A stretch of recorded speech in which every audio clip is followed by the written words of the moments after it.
아버지가 돌아가신 지 벌써 1년. 나, 강도윤은 건축사로 평생을 살아왔다. 구조만으로 집을 설명할 수 있다고 믿어왔다. 기둥과 보, 벽과 지붕. 모든 것이 논리적이고 합리적이다. 하지만 오늘 아버지의 한옥 앞에 서니 그 믿음이 흔들린다. 구조로만 설명할 수 없는 것 같다. 감정과 추억이 벽돌처럼 쌓여 있는 집 말이다. 오빠, 정말 이 집을 팔 거야? 여동생 서연이 물었다.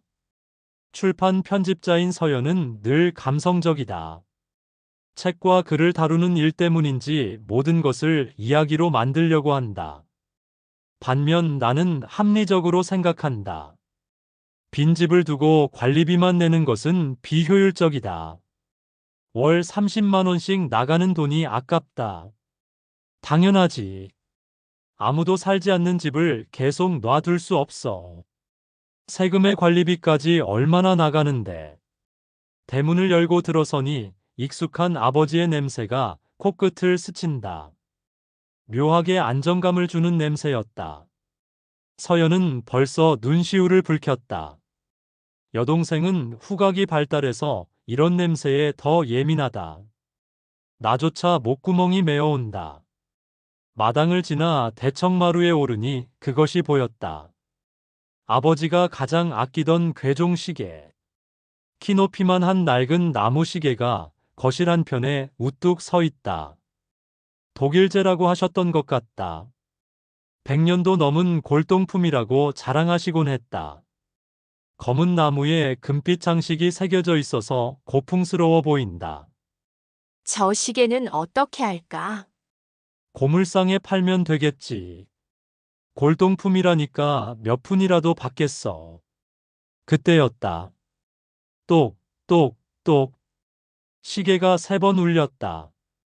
이상하네. 전기도 안 들어오는데 어떻게 울리지?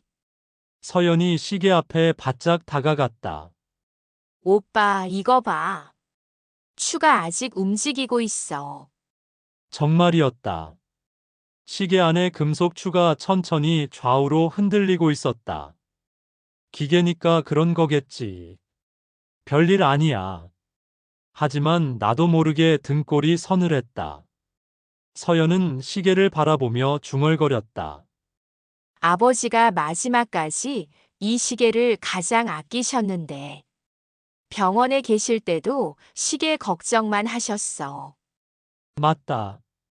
아버지는 입원하셨을 때도 시계 태엽을 누가 감아주느냐고 걱정하셨다. 나는 그때 그런 아버지가 답답했다. 죽을 병에 걸려서 시계가 뭐 그리 중요한가 싶었다. 오늘은 둘러보고 내일부터 집 정리 시작하자. 부동산에도 연락하고. 우리는 근처 여관에서 묵었다. 하지만 잠이 오지 않았다. 자꾸 그 시계가 떠올랐다. 아버지의 마지막 모습과 함께. 다음 날 새벽 3시. 나는 소리에 잠에서 깼다. 5번의 종소리가 멀리서 들려온다. 처음에는 꿈인 줄 알았다. 하지만 분명히 들렸다.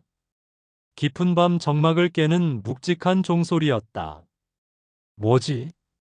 옆방에서 자던 서연도 깨어났는지 움직이는 소리가 났다. 우리는 동시에 방에서 나왔다. 복도에서 마주친 서연의 표정이 창백했다.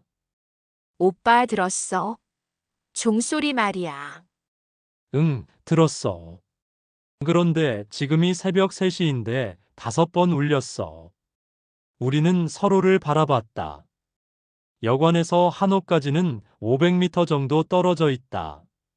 하지만 깊은 밤 고요 속에서는 시계 소리가 충분히 들릴 수 있다. 하지만 이상하다. 왜 하필 지금? 오늘은 우선 쉬고 내일 일찍 가보자. 불안해하는 서연이를 돌려 세우고 나도 방으로 향했다. 아침이 되자마자 우리는 한옥으로 달려갔다. 시계는 여전히 그 자리에 서 있었다. 하지만 뭔가 달랐다. 시계 바늘이 가리키는 시간이 엉망이었다. 이상해. 어제는 멈춰있던 바늘이 움직이고 있어. 시침과 분침이 제멋대로 돌고 있었다. 하지만 추는 여전히 규칙적으로 흔들리고 있었다. 오빠, 이 시계 버리지 말자. 왜? 고장난 시계를 왜 가져가? 아버지가 가장 아끼시던 물건이잖아. 마지막까지 이 시계만은 손수 태엽을 감아주셨어. 서연의 말이 맞았다. 매일 저녁 6시가 되면 태엽을 감고 시계 표면의 먼지를 정성스럽게 닦아내셨다. 마치 신성한 의식처럼. 그래도 고장이 났는 걸. 수리비가 얼마나 나올지도 모르고. 그래도 버리기는 좀 그런데. 서연의 말을 들으며 나는 씁쓸했다. 하지만 이상했다. 나조차 그 시계를 함부로 버릴 수 없다는 생각이 들었다. 그날 오후에도 시계는 또 울렸다. 4시에 6번, 7시에 2번. 전혀 규칙이 없었다. 자기만의 시간을 살고 있었다. 우리를 향해 뭔가 신호를 보내는 것 같았다. 오빠, 혹시 아버지가 시계에 뭔가 남겨두신 건 아닐까? 서연이 시계를 자세히 들여다보며 말했다. 무슨 소리야? 시계가 금고도 아니고. 하지만 서연의 말이 마음에 걸렸다. 아버지는 평소에도 중요한 것들을 이상한 곳에 숨겨두시곤 했다. 책 사이에 돈을 넣어두신다거나, 옷장 뒤에 서류를 보관한다거나. 혹시 이 시계에도 뭔가 숨겨져 있을까? 사흘째 되는 날 새벽, 또다시 시계 소리에 잠이 깼다. 이번에는 한 번만 울렸다. 하지만 그 소리가 유난히 크고 오래 울렸다. 마치 나를 부르는 것 같았다. 더 이상 참을 수 없었다. 더 이상 못 참겠어. 나는 잠옷 차림으로 한옥으로 달려갔다. 모든 이상현상에는 합리적인 이유가 있다. 하지만 귀신 같은 건 믿지 않는다.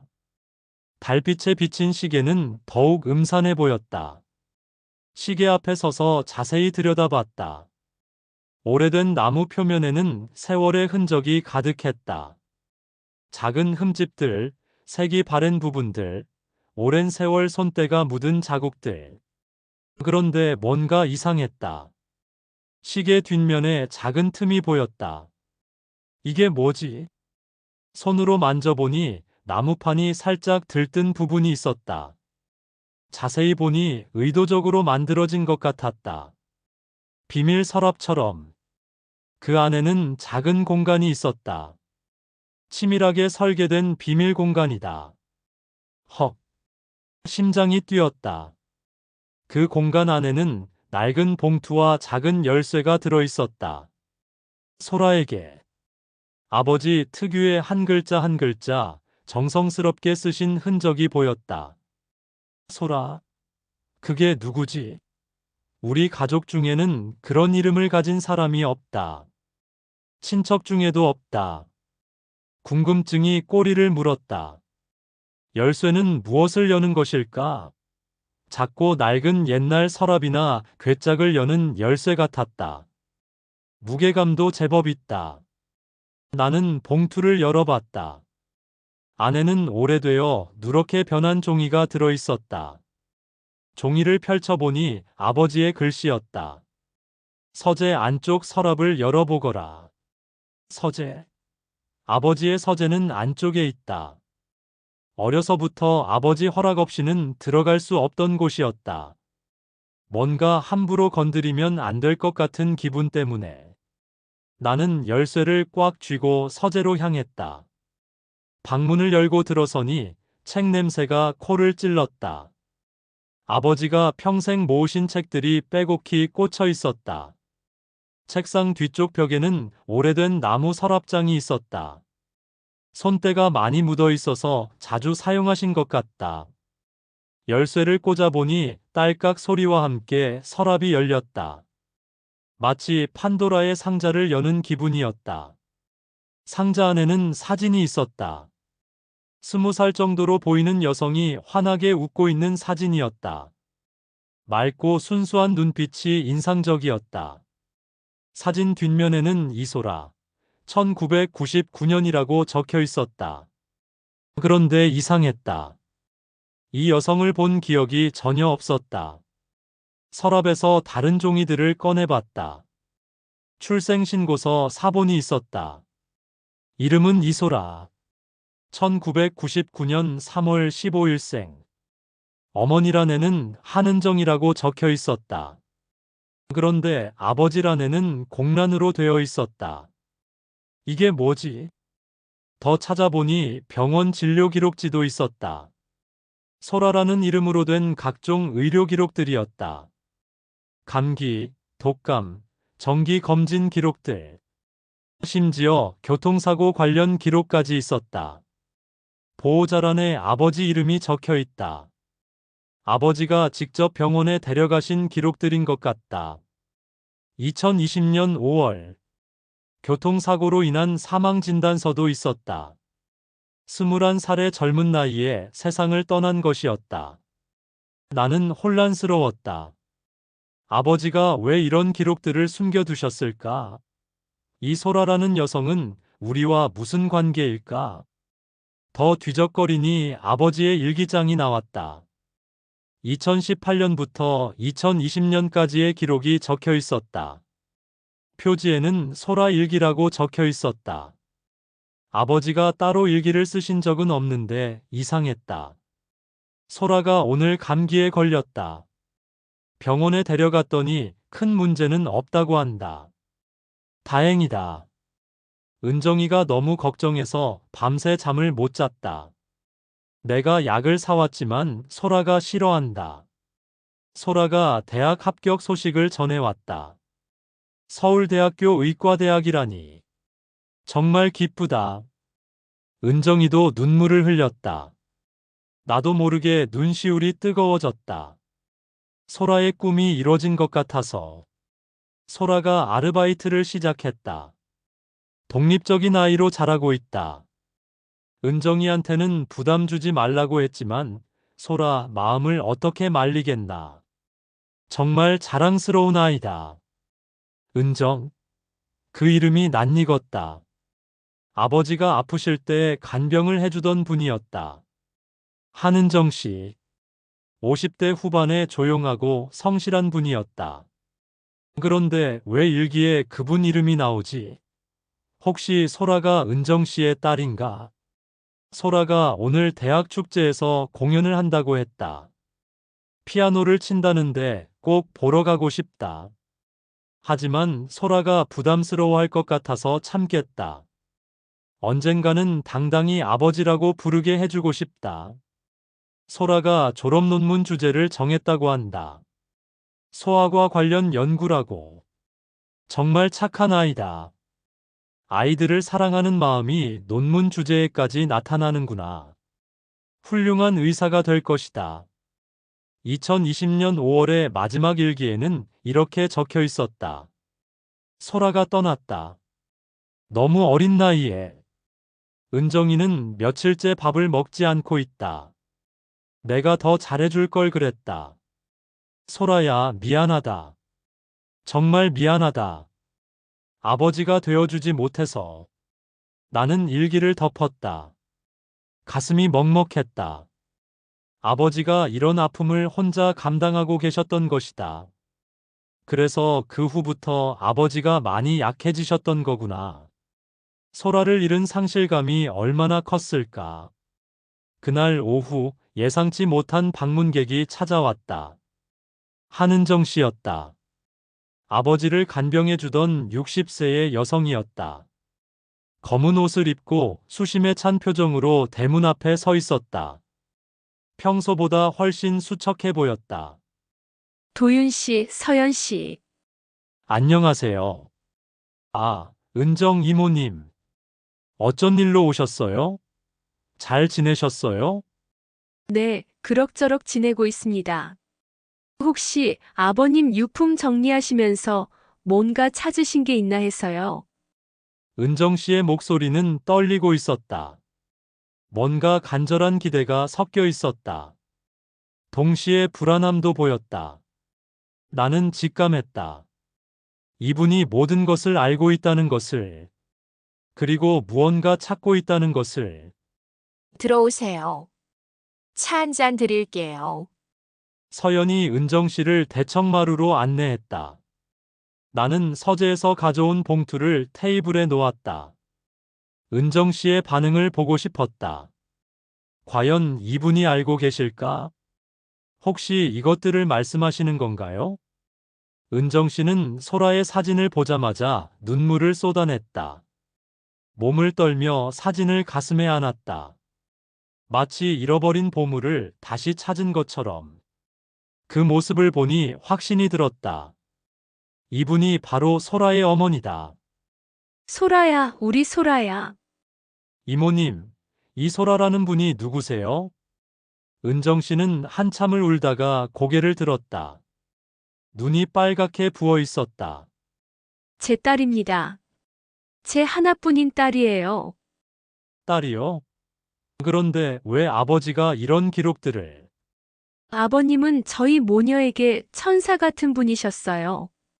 제가 혼자 소라를 키우느라 힘들어할 때 아버님이 도움의 손길을 내밀어 주셨죠. 은정 씨의 이야기가 시작됐다. 20살의 미혼모가 된 그녀는 온갖 편견과 어려움 속에서 소라를 키워야 했다. 간병사 일을 하면서 생계를 꾸렸지만 늘 빠듯했다. 특히 소라의 교육비가 부담이었다. 혼자 아이를 키우는 일이 얼마나 어려웠을까. 아버님을 처음 만난 건 소라가 10살 때였어요. 제가 다른 환자분을 돌보고 있을 때였죠. 소라를 데리고 갈 곳이 없어서 어쩔 수 없이 병원에 데려갔는데 아버님이 소라를 보시더니 참 예쁜 아이네. 똑똑해 보이기도 하고라고 하시면서 그때부터 아버지는 은정 씨 모녀를 도와주셨다. 소라의 학비, 생활비, 병원비까지. 하지만 절대 표면적으로 드러내지 않으셨다. 자존심 상하지 않게 조심스럽게 도움을 주셨다. 마치 가족을 돌보는 것처럼. 아버님은 항상 말씀하셨어요. 소라는 내 아이나 다름없다. 도윤이와 서연이의 누이 동생이다라고. 나와 서연은 말문이 막혔다. 아버지가 이런 마음으로 다른 가족을 돌보고 계셨다니. 우리가 전혀 모르는 아버지의 또 다른 모습이었다. 그런데 왜 저희에게는 말씀하지 않으셨을까요? 아마도 부담을 주고 싶지 않으셔서일 거예요. 그리고 소라도 그걸 원하지 않았어요. 자신 때문에 아버님 가족들이 불편해하는 걸 원하지 않았거든요. 정말 착한 아이였어요. 남을 배려할 줄 아는. 은정 씨는 차를 한 모금 마시고 이야기를 계속했다. 아버님을 진짜 아버지처럼 따랐죠. 주말이면 이 집에 와서 아버님과 함께 시간을 보내곤 했어요. 아버님은 소라에게 한자를 가르쳐 주시기도 하고 책도 읽어 주셨어요. 이 집에 왔었다고요? 저희는 전혀 몰랐는데요. 네, 자주 왔어요. 저희가 일요일에 주로 왔거든요. 아버님이 일요일은 소라의 날이라고 하셨어요. 특히 저 시계를 정말 좋아했어요. 아버님이 태엽을 감는 모습을 신기해하면서 계속 지켜봤죠. 똑딱똑딱 소리를 들으며 행복해했어요. 서연이 물었다. 그럼 소라가 교통사고로 돌아가셨을 때는요? 은정 씨의 얼굴이 어두워졌다. 손수건으로 눈물을 닦으며 말을 이었다. 목소리가 떨렸다. 아버님이 저보다 더 슬퍼하셨어요. 며칠 동안 아무것도 드시지 않으셨어요. 내가 더 잘해줄 걸 그랬다. 더 자주 만나볼 걸 그랬다고 계속 후회하시더라고요. 마치 친아버지가 딸을 잃은 것처럼. 그 후로 아버님이 많이 약해지셨어요. 소라를 잃은 충격이 너무 컸던 것 같아요. 제가 간병을 하면서도 아버님이 많이 힘들어 하시는 걸 느꼈어요. 시계를 보실 때마다 소라를 그리워하시는 것 같았거든요. 소라는 어떤 의사가 되고 싶어 했어요? 서연이 조심스럽게 물었다. 소아과 의사요. 아이들을 너무 좋아했거든요. 특히 아픈 아이들을 보면 가만히 있지를 못했어요. 자원봉사도 많이 했고요. 아버님이 소라는 천사 같다고 하시곤 했어요. 은정 씨의 목소리에 자부심이 묻어났다. 딸을 자랑하는 어머니의 마음이 고스란히 전해졌다. 아버님이 돌아가시기 전에 저에게 말씀하셨어요. 소라의 물건들을 시계에 넣어뒀으니 언젠가 내 아이들이 찾을 것이라고.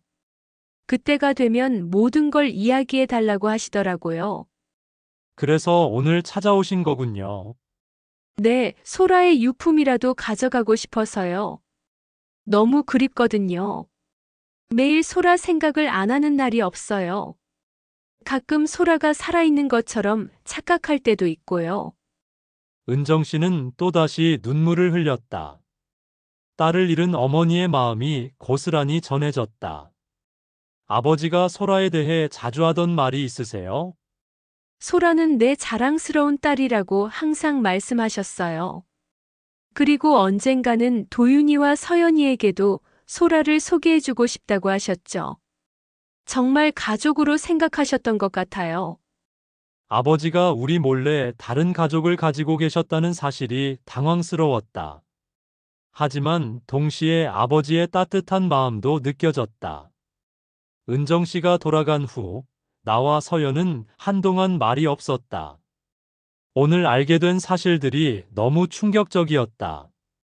아버지에 대해 모르는 면이 이렇게 많았다니. 45년을 함께 살았는데도 전혀 몰랐다. 오빠는 어떻게 생각해? 서연이 먼저 입을 열었다. 솔직히 당황스러워. 아버지가 우리 몰래 다른 가족을 돌보고 계셨다니.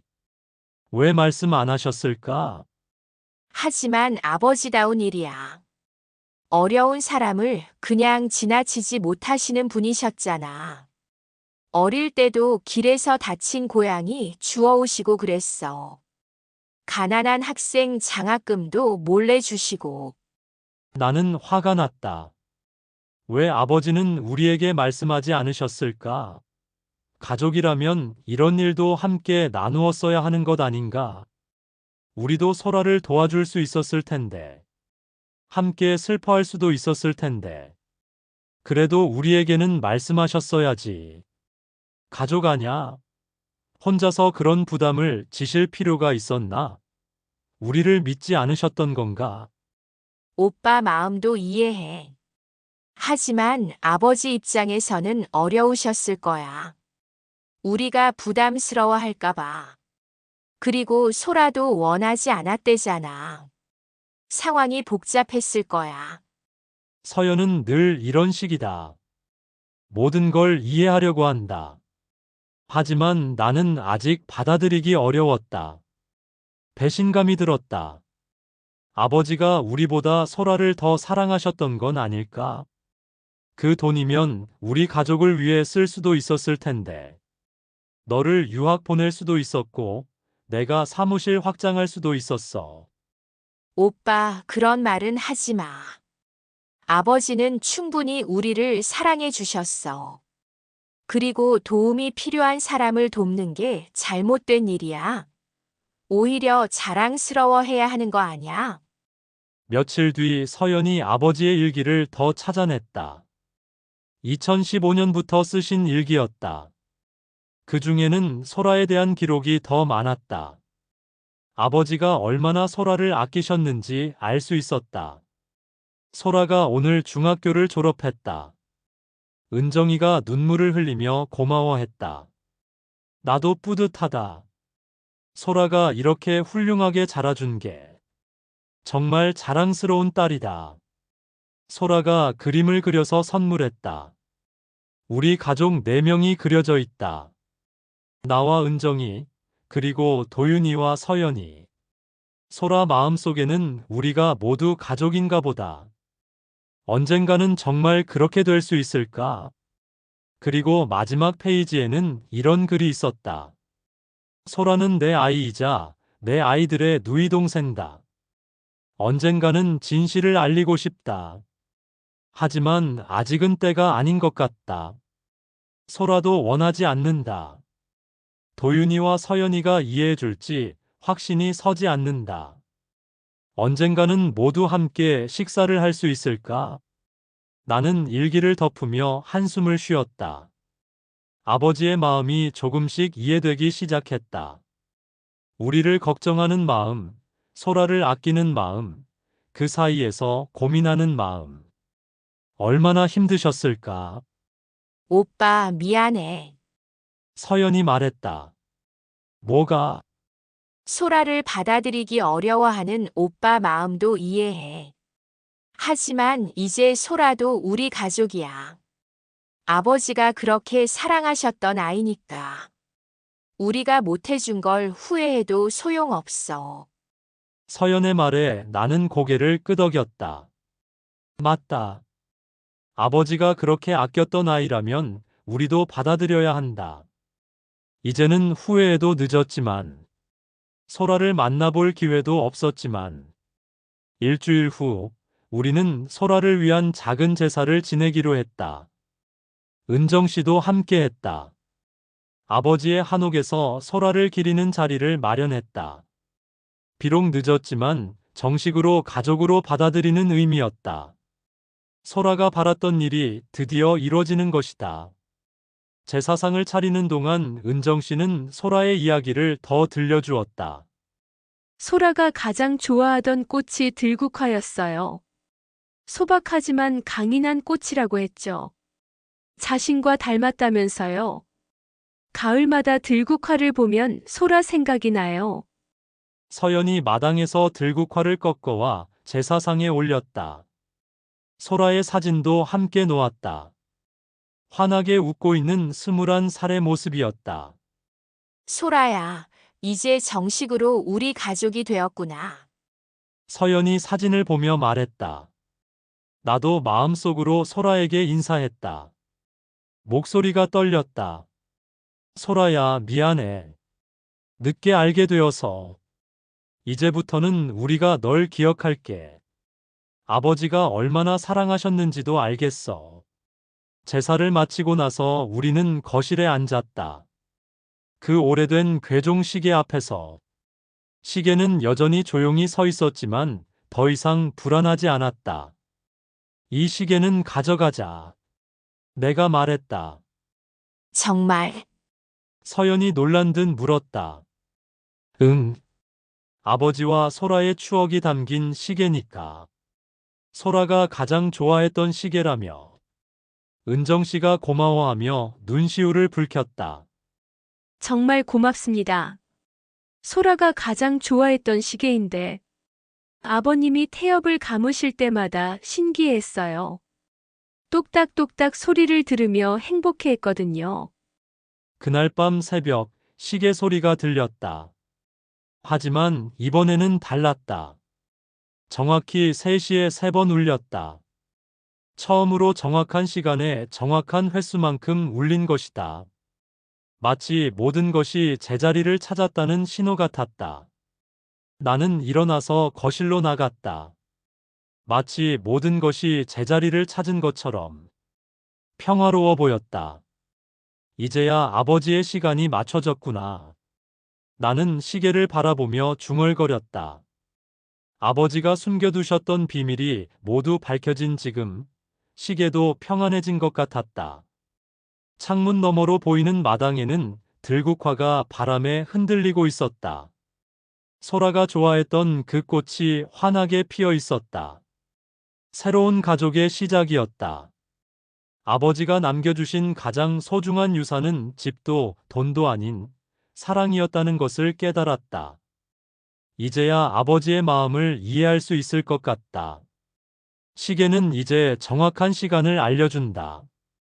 아버지와 소라가 함께 있는 시간을, 그리고 우리가 새롭게 시작하는 시간을, 모든 것이 제자리를 찾은 평안한 시간을.